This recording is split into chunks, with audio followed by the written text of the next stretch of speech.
അപ്പോൾ കേരളത്തിൽ അറിയപ്പെടുന്ന ഒരു മുസ്ലിയാർ അല്ലാഹുവല്ലാത്തവരെ വിളിച്ച് സഹായം തേടുന്നതിനുള്ള ന്യായം പറഞ്ഞത് അത് അല്ലാഹു കൊടുത്ത കഴിവിൽ നിന്നാണ് എന്നാണ്.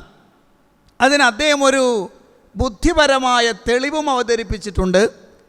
അത് ഹജറുൽ അസ്വദുമായി ബന്ധപ്പെട്ടുകൊണ്ടാണ്.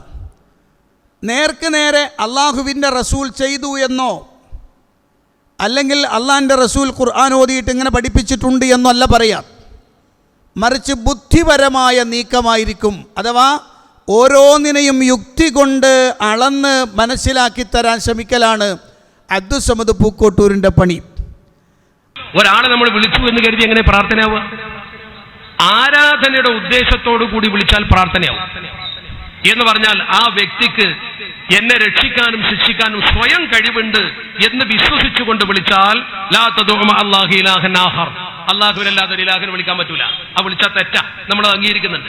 നേരെ മറിച്ച് നമ്മൾ മമ്പുറത്തങ്ങളെ എന്ന് വിളിക്കുമ്പോൾ അതിന്റെ അർത്ഥം എന്താണ്? മമ്പുറത്തങ്ങളെ പടച്ചവനാന്ന് ഏതെങ്കിലും ഒരു മനുഷ്യന്റെ മനസ്സിൽ വിശ്വാസം ഉണ്ടോ? മമ്പുറത്തങ്ങളെ എന്ന് വിളിച്ചാൽ ദീനിന്ന് പുറത്ത്, എന്നാൽ ചെറുപ്പത്തിലേ ദീനിന്ന് പുറത്ത് പോയിട്ടുണ്ട്. എന്താ കാരണം? വീണപ്പോഴൊക്കെ ഞാൻ വിളിച്ചത് എൻ്റെ അമ്മയെന്നാണ്.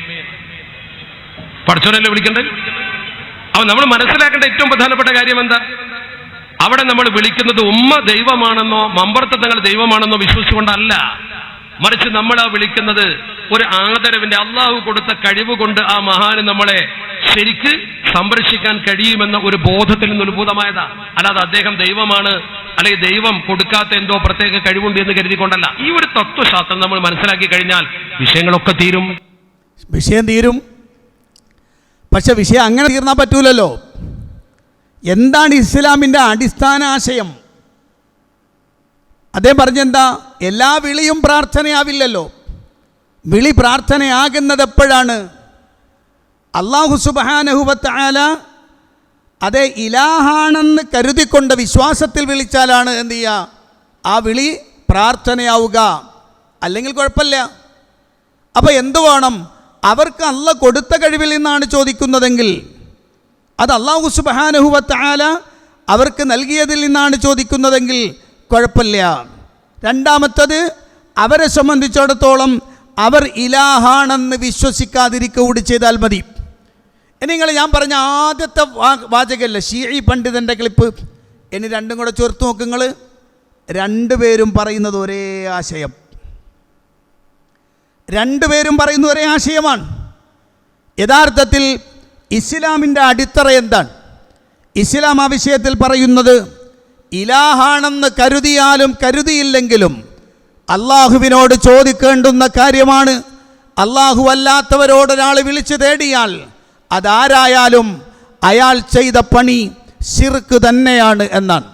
കാരണം അള്ളാഹുവിൻ്റെ ഖുർആൻ അല്ലാഹു സുബ്ഹാനഹു വ തആല വളരെ വ്യക്തമായി നമ്മളോട് ആവശ്യപ്പെടുന്ന വിഷയം, അള്ളാഹുവിൻ്റെ ഖുർആൻ അല്ലാഹ് പറഞ്ഞത് ഇയ്യാക നഅ്ബുദു വ ഇയ്യാക നസ്തഈൻ എന്ന് പറയാനാണ്. ഇയ്യാക നഅ്ബുദു വ ഇയ്യാക നസ്തഈൻ, അല്ലാഹുവേ നിന്നെ മാത്രം ഞങ്ങൾ ആരാധിക്കുന്നു, നിന്നോട് മാത്രം ഞങ്ങൾ സഹായം തേടുന്നു എന്ന് പറഞ്ഞാൽ എന്താണ് ആ വാചകത്തിൻ്റെ അർത്ഥം? പണ്ഡിതന്മാർ വളരെ കൃത്യമായി രേഖപ്പെടുത്തിയത് കാണാം. ഇയ്യാക നഅ്ബുദു യഅനി ഇയ്യാക നുവഹിദു വനഖാഫു വനർജു യാ റബ്ബനാ ലാ ഗൈറക്, അല്ലാഹുവേ നിന്നെ മാത്രമാണ് ഞങ്ങൾ ഭയപ്പെടുന്നത്, നിന്നിൽ നിന്ന് മാത്രമാണ് ഞങ്ങൾ പ്രതീക്ഷ അർപ്പിക്കുന്നത്, നീയല്ലാത്ത ഒരാളിലേക്കും ഞങ്ങൾ തിരിഞ്ഞു പോവുകയില്ല. വയ്യാക നസ്തഈനു അലാ ത്വാഅതിക വഅലാ ഉമൂരിനാ കുല്ലിഹാ, അല്ലാഹുവേ ഞങ്ങളുടെ എല്ലാ കാര്യത്തിലും ഞങ്ങൾ സഹായം തേടുന്നത് നിന്നോട് മാത്രമായിരിക്കുമെന്നാണ്.